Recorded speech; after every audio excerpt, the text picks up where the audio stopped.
La temporada internacional de Cross Country ya ha empezado a rodar y lo ha hecho una vez más con la clásica serie de carreras UCI que se disputan en España y que incluyen dos pruebas HC, la máxima categoría justo por debajo de la Copa del Mundo.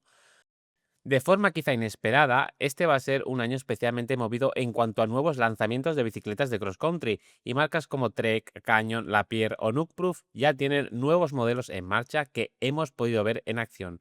Vamos a repasar qué parece que traen de cara a este 2026 y os adelantamos algo importante: no vais a ver nada relacionado con las 32 pulgadas.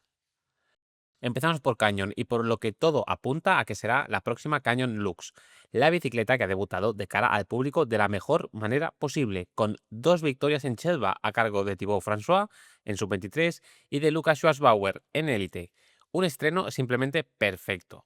A nivel visual da la sensación de combinar las líneas del actual Canyon Lux World Cup y la Canyon Lux Trail, sus dos bicicletas de cross country y bike marathon hasta ahora. La marca alemana había apostado claramente por diferenciar entre una bicicleta de cross-country racing pura, la Lux World Cup, centrada en torno a 100 milímetros de recorrido y con una suspensión trasera muy firme, y una bicicleta más próxima al concepto Down Country, la Lux Trail, con 115 milímetros de recorrido y una suspensión más activa y suave. Este nuevo prototipo parece poner fin a esa división. Aunque las formas generales siguen recordando a sus predecesoras, este nuevo modelo introduce una funcionalidad muy poco habitual en bicis de cross country. Una patente de Canyon, publicada hace unas semanas, nos da muchas pistas sobre lo que están desarrollando, y unas pequeñas anotaciones visibles en el cuadro parecen confirmar que se trata de un proyecto muy real. Estos números podrían estar relacionados con el tamaño del plato utilizado y con un sistema de ajuste del punto de pivote principal de la suspensión, que permitiría escoger distintas posiciones para optimizar la cinemática en función del plato montado. Canyon tiene una patente específica que habla exactamente de eso. Si tomamos esa patente como base de lo que se aprecia en las imágenes, se intuye un sistema de suspensión de 112 milímetros de recorrido trasero. El tamaño del plato es un elemento crítico en el rendimiento de una suspensión trasera monopivote durante el pedaleo, y cuando se diseña una bicicleta se hace siempre optimizándola en torno a un desarrollo concreto. En el cross country y bike marathon actuales, donde dependiendo del recorrido podemos ver platos desde 32 hasta 38 dientes, la posibilidad de ajustar la cinemática al tamaño del plato cobra todo el sentido. Más allá de eso, hay un rediseño completo de la bieleta del sistema, que parece metálica y llevada al límite para ahorrar peso, al igual que el extensor del amortiguador, ahora mucho más grande que los utilizados hasta ahora y optimizando el peso al máximo. No solo eso, es fácil comprobar que el tamaño de los rodamientos ha aumentado, una tendencia habitual en los nuevos modelos y muy acorde con el uso cada vez más agresivo con el que están pensadas estas bicicletas. Eso sí, queda atrás la obsesión por la integración extrema y por ocultar visualmente los puntos de giro, algo que sí caracteriza al actual Canyon Lux World Cup. El tubo de sillín se ensancha claramente a medida que se acerca a la caja de pedalier, uno de los rasgos más visibles del cuadro. En cuanto al sistema de suspensión, sí, sigue siendo un monopivote, no hay cambios en ese aspecto. El cuadro está preparado para montar disco trasero de hasta 180 milímetros, algo poco habitual hasta ahora, y se despide del anclaje flat mount, un estándar que parece prácticamente muerto en mountain bike dada la escasa oferta de frenos compatibles. También parece haber cambios en la geometría, con el tubo de sillín mucho más vertical y recto, buscando un ángulo de sillín más pronunciado, y probablemente un reach más generoso si nos fijamos en la potencia tan corta que monta la bici de Thibaut.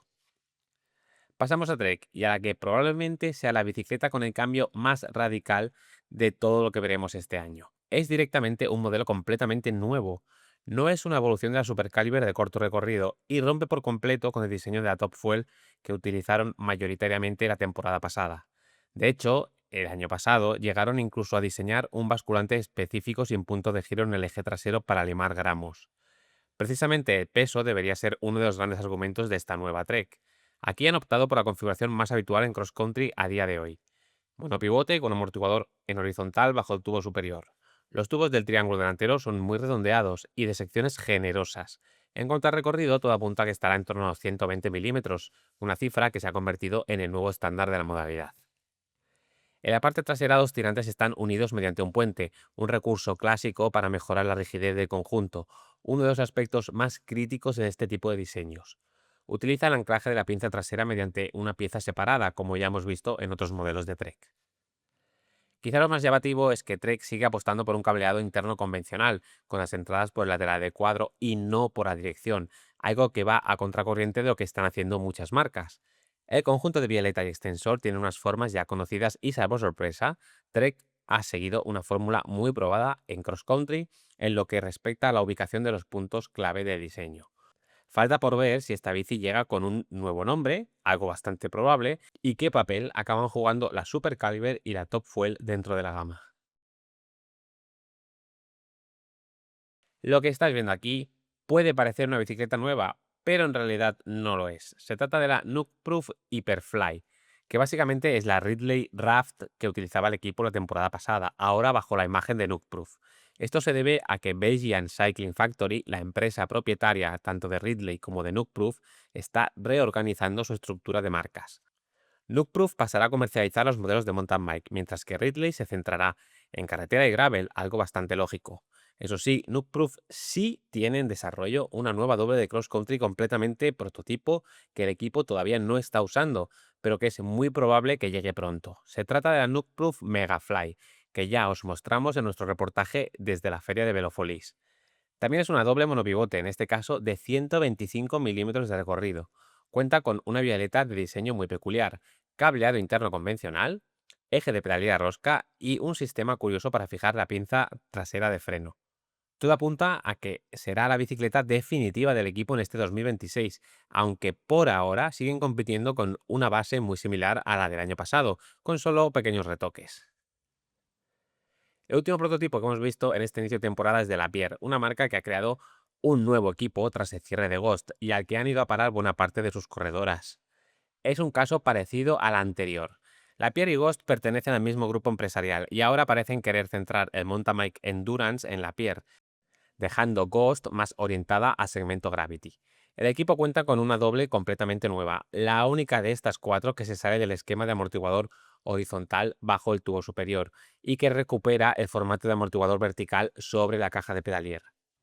Un diseño que ayuda a concentrar mejor el peso, pero que complica la posibilidad de montar dos bidones.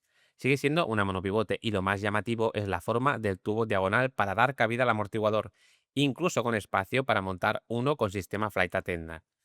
Aunque visualmente recuerda más a la Ghost que utilizaban antes que a la actual, la Pierre XRM, se despiden definitivamente del sistema de suspensión de pivote virtual. Para terminar, aunque no se trata de un prototipo, Uno ya tiene en competición la Uno Horn, la segunda generación de su bici de cross country, que también supone un cambio radical. Abandona el sistema de suspensión de pivote virtual de la primera versión y pasa a un esquema monopivote en el que lo más llamativo es la integración del amortiguador dentro del tubo superior, muy bien resuelta y compatible con amortiguadores estándar. Ofrece 110 milímetros de recorrido trasero y hay dos aspectos que se salen de lo habitual, pero que confirman tendencias que estamos viendo en otras bicicletas de este vídeo. Por un lado, prescinden completamente del cableado por la dirección y apuestan por un cableado externo convencional, entrando por la parte frontal del tubo de dirección. Por otro, el cuadro está preparado para montar disco trasero de 180 milímetros, una opción que hasta hace poco era muy rara en el cross country, pero que empieza a tener sentido viendo lo capaces que son estas bicicletas y el tipo de terreno al que se confronta. La integración sigue siendo uno de los pilares en otros puntos, como el cierre de sillín, y el acabado de carbono a la vista, como podéis ver, habla por sí solo. Y hasta aquí este repaso a lo que parece que llegará al cross country en este 2026, con muchas más novedades de las que probablemente esperábamos dentro de esta disciplina.